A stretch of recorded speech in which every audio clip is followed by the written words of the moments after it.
O meu nome é Luciana Menz, sou mãe do Diogo, autista de 15 anos, no grau 3. Então, desde que eu soube do diagnóstico do meu filho, eu sempre busquei conhecimentos que me agregasse para ajudar o meu filho. E aí eu fiz várias formações dentro das práticas integrativas. Estava conseguindo bastante coisa em relação ao seu desenvolvimento, à sua parte emocional. Não só o trabalho que eu fazia com ele dentro de casa, mas também com os terapeutas. Diogo estava num crescente de desenvolvimento, ele estava com alimentação anti-inflamatória, fazia vários tratamentos com ele, desde a aromaterapia, enfim.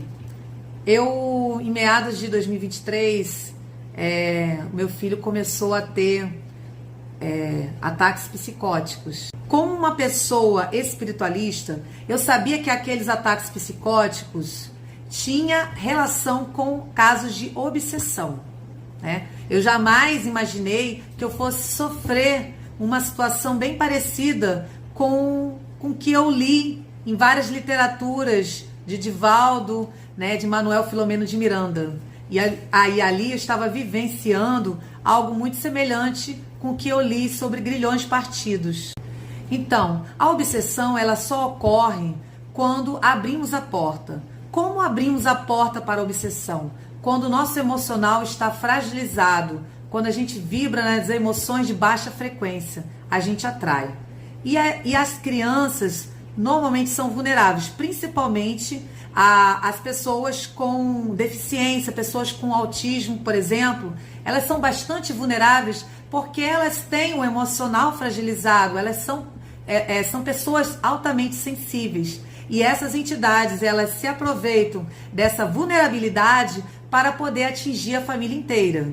Em meados de 2023, Diogo começou com as crises psicóticas.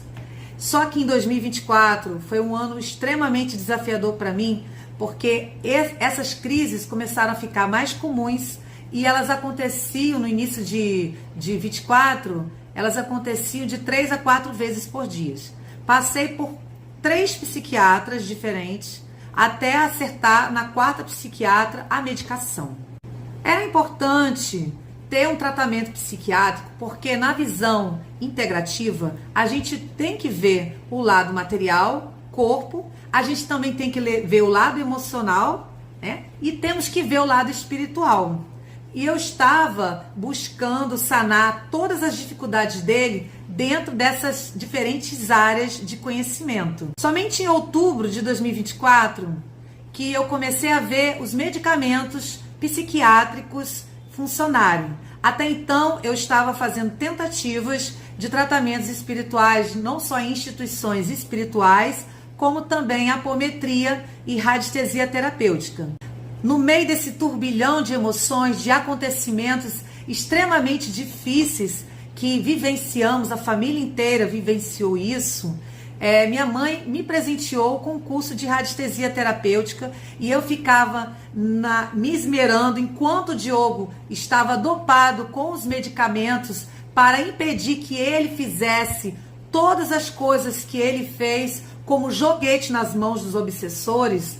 Eu me esmerei para fazer um tratamento da radiestesia ligado à espiritualidade. E fui colocando comandos, já que eu consegui detectar que ele estava com implantes e dispositivos na sua aura, fazendo com que ele não conseguisse atuar de forma autônoma, de acordo com a vontade dele. A intuição era abrir o Evangelho segundo o Espiritismo.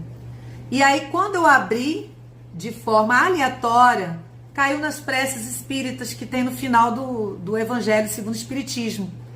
E aí eu pensei, eu tenho que fazer alguma prece relacionada com o que eu estou vivenciando.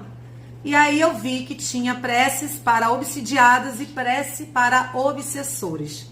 Nessa mesma semana, eu vi uma aula dentro da plataforma do curso de radiestesia, uma radiestesista que fez o mesmo curso que o meu, que já estava na estrada há mais tempo que eu, e elas tinham caminhado por esse lado, essa seara da espiritualidade.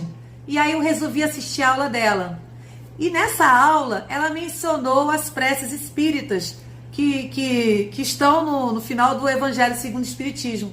Só que ela falou que a prece para os espíritos endurecidos era uma prece que tinha um poder de transformação dessas consciências que ainda estão perdidas no tempo e no espaço. Depois dessa apresentação, que foi muito boa, dessa radiestesista, o nome dela é Viviana, eu fui no seu Instagram e aí respondi o seu stories que ela estava narrando algumas situações de tratamentos espirituais com a radiestesia. E ela resolveu pegar o caso do meu filho. E aí depois desse tratamento que ela fez com meu filho, né, que eu tinha visto meu filho um pouco melhor depois do medicamento, aí um pouco melhor além da alopatia com a cannabis, mas eu vi uma diferença muito grande no meu filho depois desse tratamento com a radiestesia que ela fez. Então, ela lançou, isso foi em dezembro, e aí eu comecei a ficar muito feliz, assim, até muito agradecida por ter sido abençoada, de ter conseguido encontrar a Viviana. Eu sei que o acaso não existe, aí existe uma sincronicidade, então eu estava vibrando nessa cura do meu filho, e aí o universo, né, nos coloca junto com pessoas que estão vibrando também nessa questão da cura espiritual. E aí ela fez esse tratamento, eu vi uma diferença gritante no meu filho para melhor, e agora ela lançou uma mentoria de radiestesia que trata das questões da espiritualidade. E eu com certeza entrei porque eu queria aprender a fazer o que ela fez de benefício para o meu filho. E eu estou muito agradecida e muito feliz por poder estar nesta mentoria, e serão grandes aprendizados que eu vou ter, e eu já tive grandes aprendizados até as aulas que eu já assisti.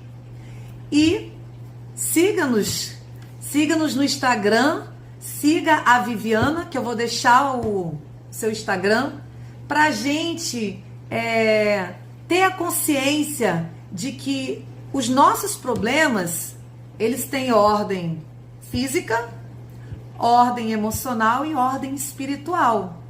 Nós somos seres integrais e nós precisamos olhar para o todo e não por uma parte.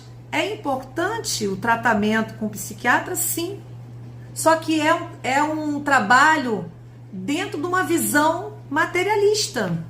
A gente precisa ampliar. É importante sim, mas a gente precisa ampliar para saber a causa daquele problema, tá? Na medicina, vão dizer que ele tinha alucinação, psicose, mas na espiritualidade ele estava sendo atacado espiritualmente por entidades que vieram nos cobrar. Eu estou relatando essa situação que eu vivenciei no ano passado para mostrar para todas as pessoas que existe esperança. A gente não deve desistir nunca, mesmo se as falas das pessoas mostram o contrário. Então, o meu filho, ele vai evoluir bastante, porque nós somos seres imortais e a gente aprende eternamente.